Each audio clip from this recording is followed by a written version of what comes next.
Assalamualaikum warahmatullahi wabarakatuh. Salam santun, cerdas, dan berjiwa wirausaha. Senang sekali saya Dwi Puspita bisa kembali menyapa Sobat UMK di podcast UMK. Kali ini semakin banyak konten yang menarik pastinya. Nah, kali ini kita kedatangan narasumber, salah satu mahasiswa berprestasi. Siapa dia? Ada adik Fatimatu Zahro. Halo, selamat pagi Dek Fatimatu Zahro. Halo pagi Mbak Pita. Ya, boleh dipanggil apa nih? Nama pendeknya? Nama pendeknya biasanya dipanggil Fatma. Oh Fatma, Ya. jadi lebih enak Dek Fatma gitu Iya, ya? Fatma aja. Oke, Dek Fatma.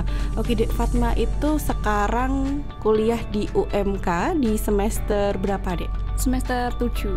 Semester 7, Iya, Prodi? Prodi Sistem Informasi. Baik, salah satu mahasiswa berprestasi di program studi Sistem Informasi di semester 7 pastinya. Iya. Nah Dek, untuk pengalaman organisasi sebelumnya Dek, apa aja yang pernah diikuti?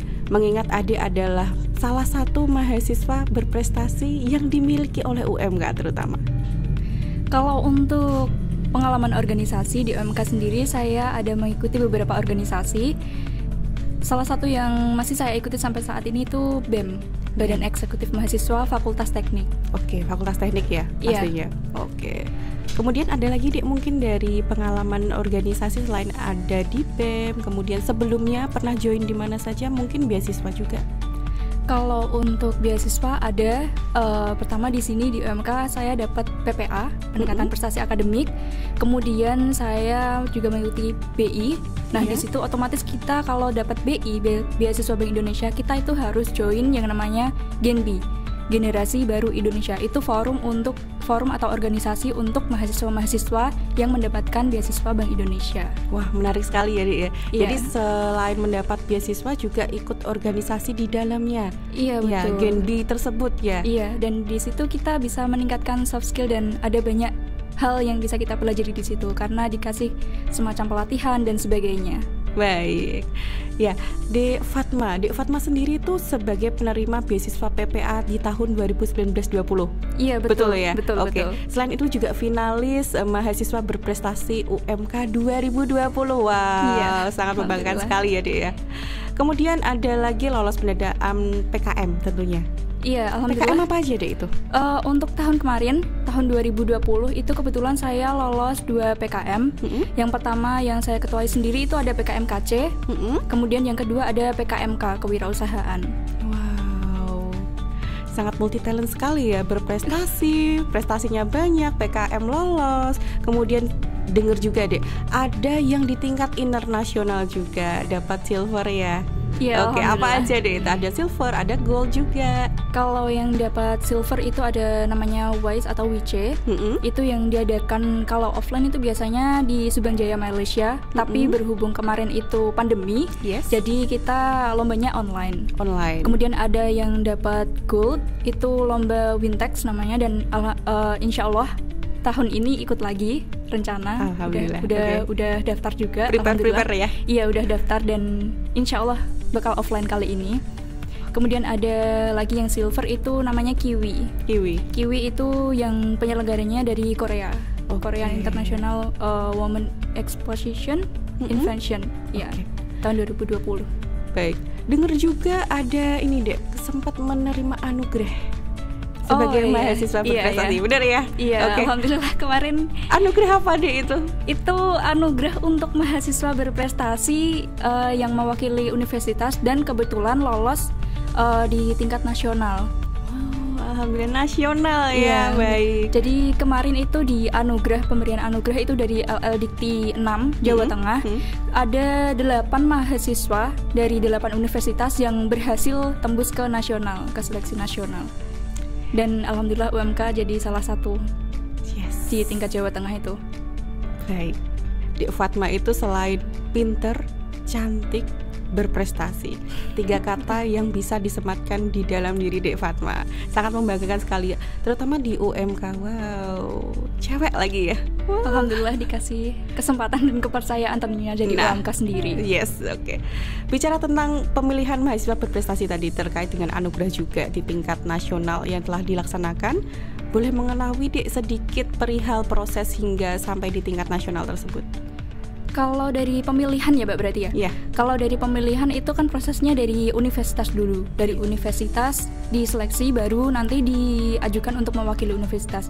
Kalau di UMK sendiri itu seleksinya mulai dari awal itu dari langsung keseluruhan. Jadi siapapun mahasiswa dari fakultas manapun, dari semester berapapun itu diseleksi jadi satu. Nah itu pertama disuruh diminta untuk mengumpulkan administrasi. Yes. Kalau administrasi lolos nanti baru diminta untuk mengerjakan karya tulis ilmiah. Nah dari karya tulis ilmiah itu nanti juga diminta untuk mengikuti serangkaian tes. Setelah itu baru keluar hasilnya, nanti jadi finalis. Dari finalis itu nanti diseleksi lagi melalui presentasi dan semua nilai-nilai yang sebelumnya diakumulasi.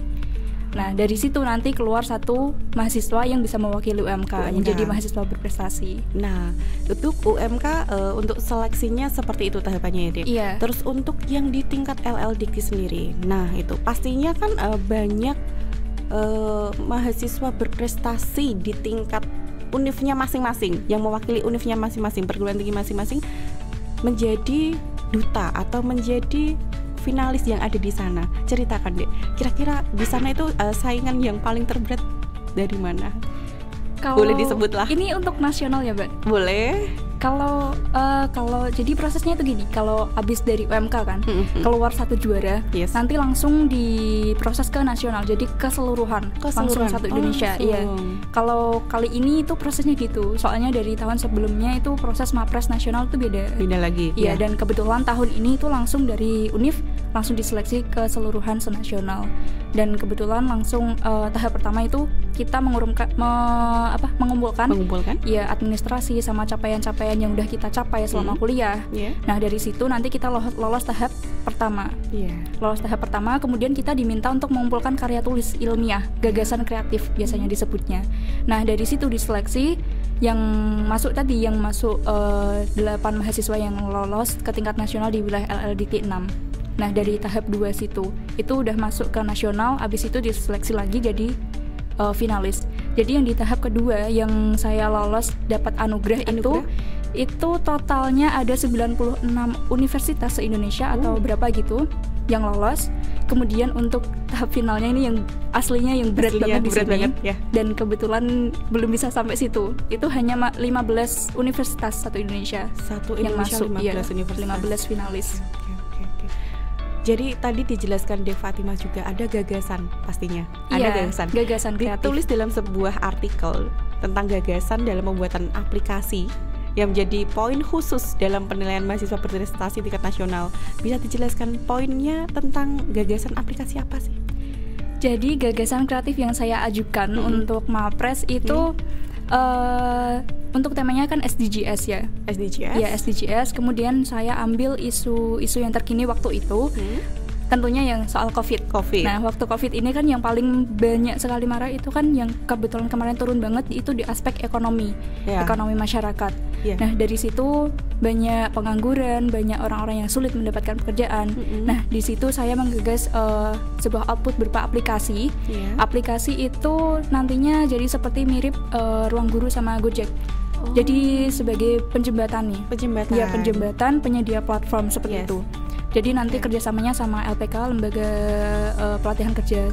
Ya, dan sejenisnya. Nanti untuk konsumennya itu dari masyarakat yang membutuhkan, terutama untuk pendidikan non formal. Iya, fokusnya di non formal. Sangat kreatif sekali pastinya, inovatif juga. Nah, untuk semua prestasi yang Dek Fatma telah raih, prestasi mana yang paling berkesan? Jujur kalau yang paling berkesan itu yang Mapres ini. Iya, yang Mapres ini yang baru kemarin ini. Nah, usahanya untuk mencapai Mapres tersebut Dek, sebelumnya perannya pastinya selain ikut seleksi, apakah harus rajin belajar gitu? Terus apalagi gitu? Mungkin ada tips and triknya. Kalau untuk usahanya sendiri ya, itu aslinya saya itu ikut Mapres itu sudah dari tahun 2020. Yang tadi udah disebutkan Mbak Pita itu finalis 2020. Kemudian kebetulan tahun ini ikut lagi. Dan itu emang benar-benar dibutuhkan effort yang tinggi banget ya. Kan? Soalnya kan dari UMK sendiri potensi mahasiswa-mahasiswanya juga bagus-bagus. Kalau saya tidak belajar, jadi waktu itu saya persiapan TOEFL sama persiapan psikotes. Jadi emang harus belajar, prepare banget. Iya, prepare banget. Ya. Dan kalau untuk Mapres ini sendiri itu kenapa jadi yang paling berkesan? Karena jujur di sini banyak pressure-nya. Banyak pressure-nya. Iya, banyak pressure-nya karena membawa nama UMK itu sendiri. Nah, itu jadi sedikit mungkin ya kebanggaan, ya ada bebannya, pasti, iya, betul, pasti betul. Ya, iya, pasti ya. Kayak gitu. Tapi sangat membanggakan pastinya. Lebih besar tingkat membanggakannya daripada tingkat pressure-nya. Walaupun pressure-nya pastinya juga pasti banyak tinggi, ya kan ya. Alhamdulillah dapat banyak support dari teman-teman, dosen pembimbing, Bapak Wakil Rektor, Bapak Rektor juga. Iya. Makasih banyak buat teman-teman yang udah support. Pastinya banyak teman pembimbing yang support Dek Fatma. Alhamdulillahnya itu, Mbak. Nah, siapa panutan Dek Fatma saat ini? Kalau panutan secara spesifik aslinya saya nggak ada panutan. Soalnya saya ini dalam artian kayak punya seorang figur gitu ya, Mbak. Yes.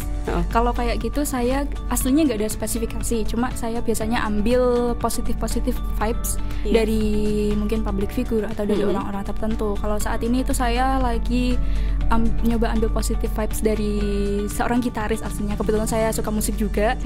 Nah, itu kenapa kok saya ambil positif vibes-nya dia? Karena dia itu orangnya explore banyak banget, mau mencoba. Nah, dari situ saya terinspirasi dan pengen nyoba ikut gaya eksplorasinya dia kayak gitu. Intinya mau mencoba ya dia. Iya, nah itu betul banget, Mbak. Iya. Jadi sebelum kita mencoba kita belum tahu gitu. Sedalam apa kolam itu, sejauh mana langkah itu, pastinya seperti itu ya dia. Iya. Jadi satu kunci utama harus mencoba. Iya, tahu dan mau dan apa lagi? Mencoba. Iya. Intinya tahu apa yang mau dicoba dan mau mencoba. Yes. Explore semua apa yang ada di depan kita. Iya, gitu. Betul. Gitu ya deh ya. Wah, sangat membanggakan sekali. Senang banget bisa ketemu Dek Fatma. Iya, senang juga bisa ketemu sama Mbak Pita. Oke, kali ini gantian ada pertanyaan pilihan cepat untuk Dek Fatma. Nggak boleh banyak mikir. Oke. Jadi ketika saya menanyakan satu kata, nanti Dek Fatma bisa pilih salah satunya ya. Ini kayak yang di show-show di TV gitu ya, Mbak? Oke. Gitu ya. Siap ya. Oke.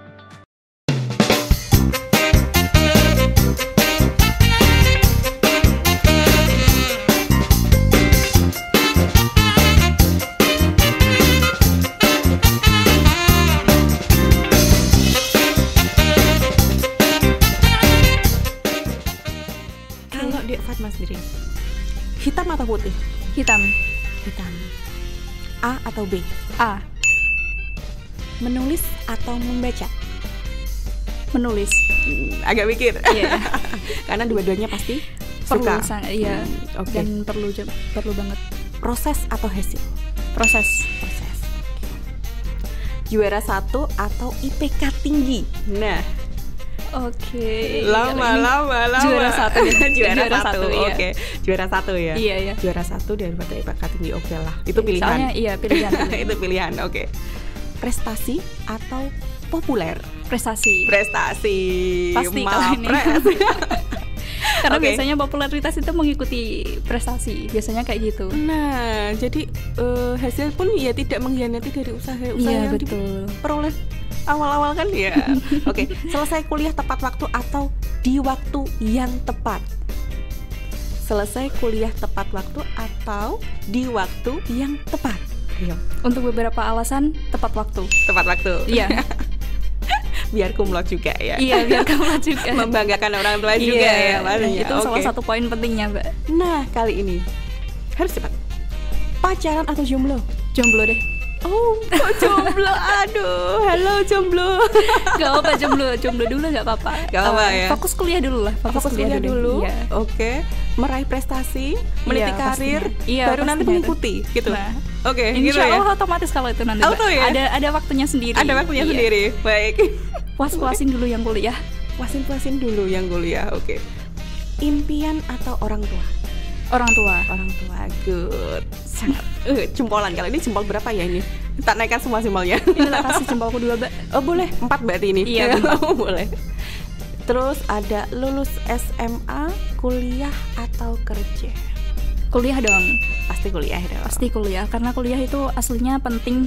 Meskipun ada beberapa orang yang nganggapnya kayak pasti kuliah S1 gitu. Tapi itu kuliah itu menurut saya pribadi itu penting banget.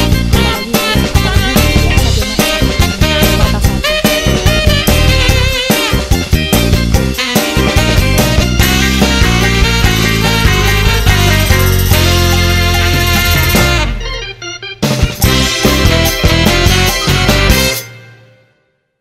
Oke, untuk mungkin rekan-rekan sobat UMK yang ada di luar sana yang akan kuliah atau belum kuliah, nanti ada dari Dek Fatma sendiri, pentingnya kuliah seperti apa, terus beasiswanya apa aja yang ada di UMK, mungkin bisa sekalian diinfokan gitu untuk sobat-sobat UMK biar nanti juga bisa join us ke sini bareng-bareng belajar di sini ya, Mbak. Iya, oke. Bisa disebutkan mungkin? Oke, kuliah menurut saya itu penting banget, apalagi untuk sarjana ya, Mbak, untuk strata 1 ini. Karena di strata 1 ini kemarin kebetulan habis diskusi sama dosen pembimbing skripsi kebetulan. Dari beliau, saya itu iseng-iseng tanya esensi dari kuliah S1 itu apa? Kayak gitu. Soalnya kan banyak mahasiswa yang ya lumayan sih ada dari teman-teman kayak bingung S1 ini buat apa bla bla bla bla kayak gitu. Esensinya itu apa kayak gitu. Kalau dari saya gamblangnya itu mengolah pola pikir kita. Jadi nggak mulu-mulu langsung kayak ke fokus ke nanti kuliah buat dapat kerja kayak gitu. Ya itu ada, tapi itu adalah bonusnya kalau menurut saya. Pokoknya adalah untuk membuka cakrawala pemikiran kalau dari dosen saya. Membuka cakrawala pemikiran mahasiswa. Jadi teman-teman jangan yang mau kuliah, entah itu ada misalkan ada terkendala biaya ataupun enggak, jadi saya sarankan untuk ikut kuliah. Tetap kuliah. Iya, kalau di UMK ini alhamdulillahnya di sini itu ada banyak beasiswa. Ya, banyak banget aslinya Mbak Pita. Asalkan kita mau cari info dan mau mencoba. Nah, ya, kuncinya mau coba juga ya. Cari info berarti informasi, pastinya. Informasi, terus mau mencoba. Terus mau berubah, nah iya benar, pola pikirnya juga, pola pikirnya ya berubah. Gitu. Oke. Jadi semangat kuliah. Nah di UMK sendiri itu dari yang pertama tadi sudah disebutkan ada beasiswa namanya PPA. Tapi kalau sekarang kayaknya udah ganti namanya ya, Mbak. Ya. Kalau nggak salah apa ya? Hampir sama dengan PPA. Iya, hampir sama dengan PPA. Itu bantuan untuk mahasiswa-mahasiswa yang dirasa kurang mampu untuk kuliah. Nah, yang itu memiliki prestasi akademik tentunya. Memiliki prestasi akademik. Kemudian itu ada beberapa beasiswa lagi yang salah satu yang sedang saya ikuti sekarang juga, alhamdulillah lolos lagi. Itu Bank Indonesia, beasiswa Bank Indonesia. Kemudian ada lagi beasiswa Besuan Jarum. Kemudian ada beasiswa yang nanti ada teman yang ikut podcast di sini juga ya, Mbak. Itu ada beasiswa apa ya namanya ya? Adalah itu, dan itu keren banget. Iya. Terus ada lagi beasiswa namanya beasiswa unggulan. Yes, ada. Nah, itu ada, kebetulan ada teman saya juga yang dapat. Dan itu asli keren banget. Nah, kalau Dek Fatma bilang tadi ada PPA, kemudian ada Join BI. Iya. Kebetulan saya pribadi juga mantan Besban. Oke. Mantap sekali. Jadi kita sama-sama mendapatkan beasiswa ya, Dek. Dulunya. Dulu waktu saya kuliah juga dapat beasiswa juga di Besban Jarum tentunya. Mantap sekali Mbak Pita ini. Mantap sekali ya, Dek Fatma juga mantap ini. Jadi beasiswanya nggak hanya PPA juga kan, ada BI. Pastinya masih ada kesempatan beasiswa ongoing lagi. Banyak banget sekali. Kalau dari masuk UMK sendiri, waktu daftar itu kan ada beberapa beasiswa ya, ada bidik misi, kemudian ada yang jalur prestasi, ada yang Hafiz ya, Mbak, kalau nggak salah. Nah, itu kan masuk beasiswa ya. Banyak jalan aslinya kok. Ketika di awal belum dapat beasiswa, pastinya ketika di awal mendaftar belum dapat beasiswa, pasti banyak beasiswa ongoing ya, Dek ya. Iya, benar banget ini, Mbak. Besban, terus BI dan yang lainnya tadi itu juga beasiswa ongoing pasti. Dan alhamdulillahnya itu di UMK support banget sama beasiswa itu. Jadi mahasiswa itu dibantu benar-benar kalau misalkan ada mengurus berkas dan sebagainya, untuk terutama kayak untuk BI, untuk beasiswaan itu benar-benar dibantu dan disupport gitu, Mbak. Jadi alhamdulillah dapat kemudahan juga di situ. Oke. Baik. Jadi mungkin sekilas tentang mahasiswa berprestasi yang telah diraih Dek Fatma selama ini, yang sangat membanggakan UMK terutama. Alhamdulillah kalau bangga. Sangat bangga dong. Ada salah satu mahasiswa yang bisa lolos dan terutama dapat anugerah. Jadi untuk Dek Fatma sendiri ada pesan nggak atau tips untuk sobat UMK dalam mensukseskan bidang akademik prestasi beasiswa maupun organisasi? Oke, ini udah sering banget dibahas dan ditanya aslinya Mbak Pita.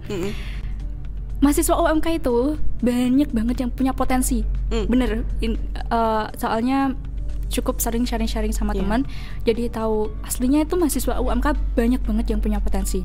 Cuma tadi ada poin-poin yang tadi, tahu dan mau. Tahu dan mau. Iya, dan rata-rata itu mereka itu nggak tahu dan nggak mau. Iya. Dan ada satu hal lagi, kalau untuk ikut event-event seperti itu, mungkin kayak lomba-lomba terutama internasional sama kayak kegiatan Mapres, kayak gitu ada satu requirement, yaitu bahasa Inggris. Bahasa Inggris. Iya, dan sebenarnya mereka juga bisa ini, Mbak.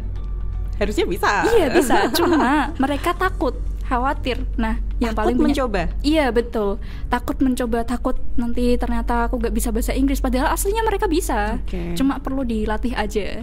Berarti menghilangkan rasa takut, mengesampingkan rasa takut dan mau mencoba. Buat teman-teman sobat-sobat UMK, seluruh mahasiswa, mau mahasiswa baru, mahasiswa yang udah tua kayak saya ini udah masuk semester tua, semester akhir semester akhir.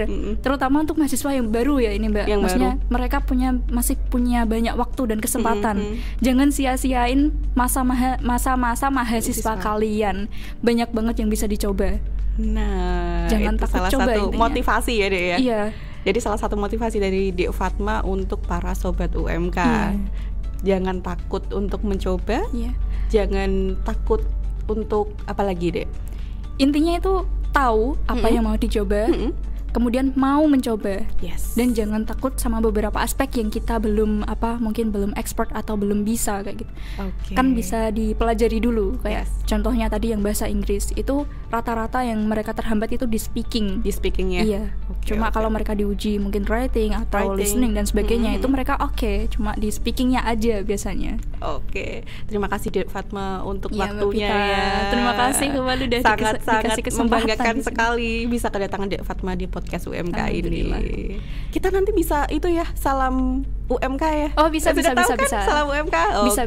Nanti kita bareng-bareng salam UMK untuk para sobat. Baik. Oke. Kita akhiri untuk podcast UMK kali ini dengan Dek Fatma, tentunya salah satu mahasiswa berprestasi yang mendapatkan anugerah dari LLDT juga. Jadi sebelum kita tutup acara, kita salam dulu ya. Salam dulu. Kita salam dulu Dek. Saya hitung ya. 1, 2, 3, salam UMK. Santun, cerdas dan berjiwa wirausaha.